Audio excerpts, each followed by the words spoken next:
کہ جس کو شیطان نے کفر اور شرک اور الحاد میں پھنسا دیا، اب ان کا اخلاق خراب کرنے کی کوئی ضرورت نہیں۔ اسی لیے رسول اللہ صلی اللہ علیہ وسلم نے فرمایا اللہ کے ترازو میں، یہ ایمان کے بعد جب اعمال تولے جائیں گے تو اللہ کے ترازو میں حسن اخلاق سے وزنی کوئی عمل نہیں ہوگا۔ آپ کے چہرے پہ مسکراہٹ ہو، آپ کسی بھائی سے ملیں مسکرا کر ملیں، کیا خرچ ہوگا آپ کو؟ آپ کی یہ مسکراہٹ صدقہ ہے۔ اللہ کے پیارے حبیب صلی اللہ علیہ وسلم نے فرمایا کیا میں تمہیں نہ خبر دوں اللہ کا محبوب کون ہے جو اللہ کی محبت کو پانے والا ہے اور قیامت والے دن میرا سب سے زیادہ قریبی، اس کی بیٹھک، اس کی مجلس میری مجلس کے قریب، بالکل میری مجلس میں میرا پڑوسی اور اللہ کو بھی بڑا محبوب۔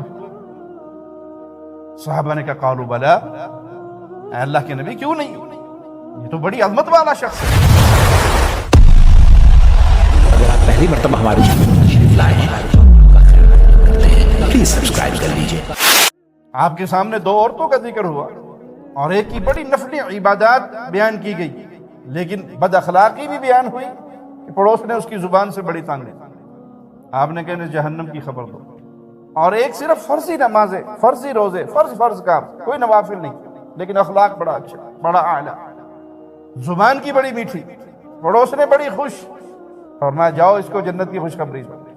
شیطان انسان کا کھلا دشمن ہے اور ہمیشہ انسان پر، خاص طور پہ مسلمان پر وار کرتا رہتا ہے، اور اس نے وعدہ بھی یہی کیا تھا کہ میں ان کے آگے پیچھے دائیں بائیں اوپر نیچے ہر طرف سے حملہ ور ہوں گا۔ کریں گے کیا؟ ان کے اخلاق کو برباد کروں گا، ان کو اپنے ساتھ گھسیٹ کے جہنم میں لے کے جاؤں گا، اپنے پیچھے لگاؤں گا اور یہ جہنم میں جائیں گے۔ کسی کو اس نے شرک میں مبتلا کیا، کسی کو بدعات میں مبتلا کیا، اور کسی کو آپ دیکھیں گے عقیدے میں بہت اچھے، عبادات میں سنت کے مطابق، لیکن اخلاقیات میں آ جائیں بہت برے ہوں گے۔ اس کی وجہ کیا ہے کہ جس کو شیطان نے کفر اور شرک اور الحاد میں پھنسا دیا، اب ان کا اخلاق خراب کرنے کی کوئی ضرورت نہیں۔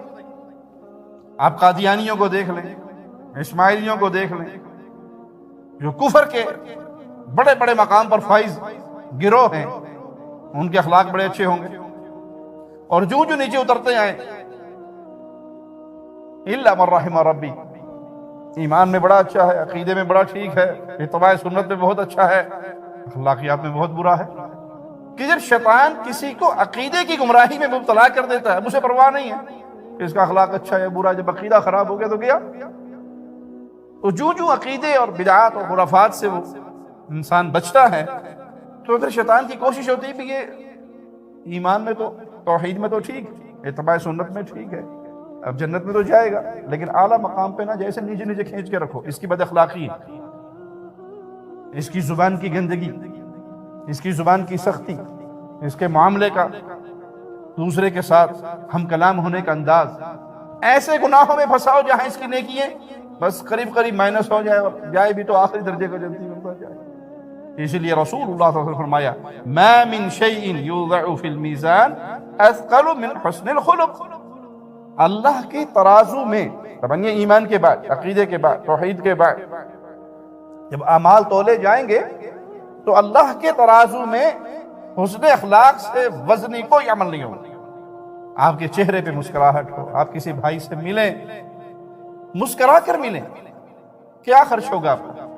آپ کی یہ مسکراہٹ صدقہ ہے، آپ کی مسکراہٹ نیکی ہے۔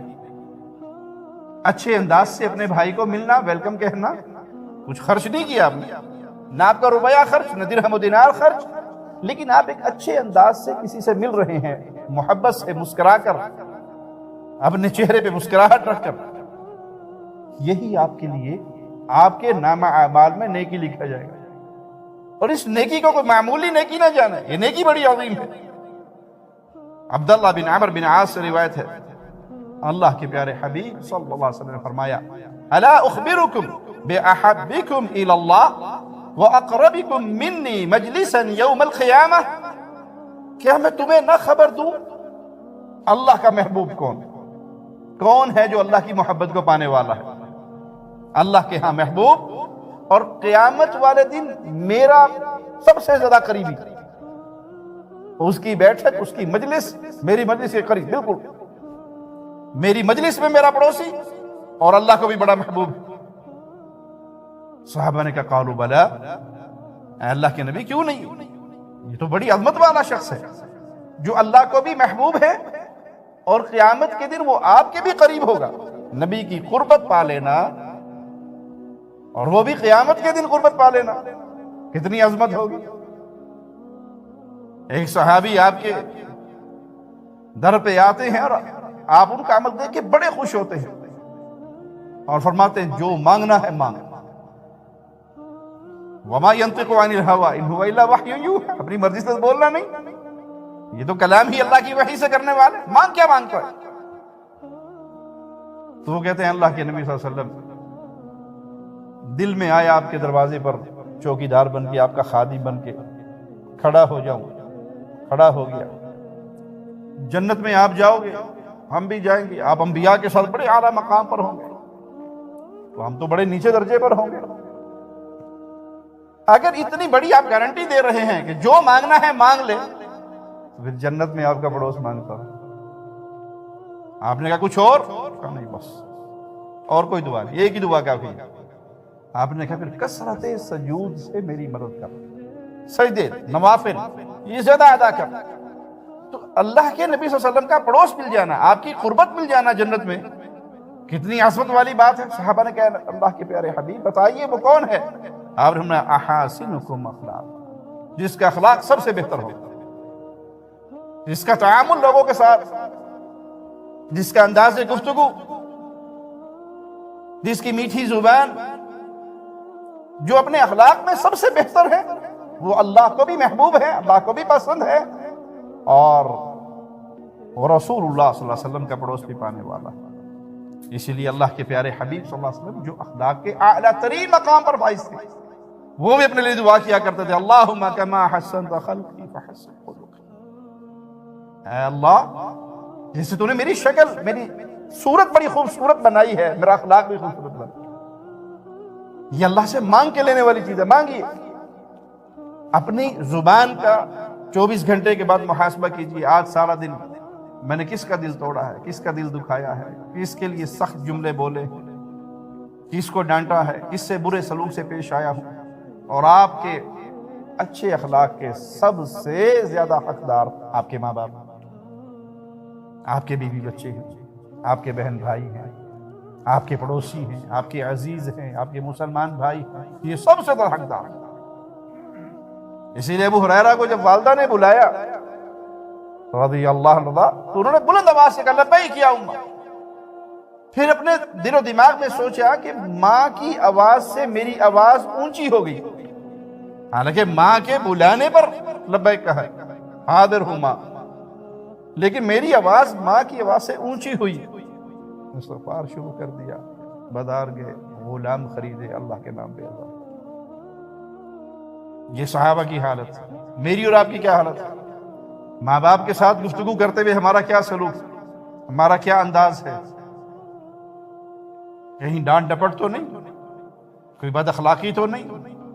اگر کسی کے ماں باپ کفار بھی ہوں، یہودی اور عیسائی، سکھ اور ہندو، نان مسلم بھی ہوں، تب بھی کسی بیٹے اور بیٹی کے لیے جائز نہیں اپنے ماں باپ کی آواز سے آواز اونچی کرنا، ان کے ساتھ بدتمیزی کرنا، ان کے ساتھ ڈانٹ ڈپٹ کا معاملہ کرنا۔ ہاں صرف یہ ہے کہ ان کی بدعقیدگی کی تعلیم کو نہیں ماننا، شریعت سے ٹکرانے والا کوئی عمل ان کا، اس کی فرما برداری نہیں کرنی، لیکن ماں باپ ہونے کا حق تو باقی رہے گا۔ دیکھیے ابراہیم علیہ السلام اپنے بابا سے کیسے مخاطب، یا ابت یا ابت یا ابت، ابو جان، ابا جان، بابا جان۔ وہ کہہ رہے ہیں کہ مار مار کے تجھے ہلاک کر دوں گا، میری آنکھوں کے سامنے سے دور ہو جا، اور جواب میں الفاظ کتنے پیارے ہیں، انداز کتنا نرم ہے۔ تو اللہ کے رسول صلی اللہ علیہ وسلم اعلیٰ ترین اخلاق پہ فائز ہونے کے باوجود اللہ سے دعا کرتے اللہم کما حسنت فحسن خلقی، جیسے تو نے میری شکل پیاری بنائی ہے، صورت خوبصورت بنائی ہے، پیارے نبی سے بڑھ کر حسین کوئی نہیں، سب سے خوبصورت محمد الرسول اللہ۔ لیکن یہ تعریف رسول اللہ کی نہیں ہے، یہ تعریف تو بنانے والے اللہ کی ہے جس نے خوبصورت بنایا۔ پیارے نبی صلی اللہ علیہ وسلم کی تعریف آپ کا اچھا اخلاق، آپ کے دعوت کے انداز، آپ کی سیرت مبارکہ۔ اسی لیے رسول اللہ صلی اللہ علیہ وسلم نے فرمایا البر حسن الخلق، اگر نیکی کا پوچھتے ہو تو عمدہ اخلاق نیکی ہے. یہ انداز ہے جس کو اپنا کر آپ لوگوں کے دل جیت سکتے ہیں. اور جب لوگوں کے دل جیتیں گے تو پھر ان کو جو بات سمجھائیں گے وہ سمجھ جائیں گے.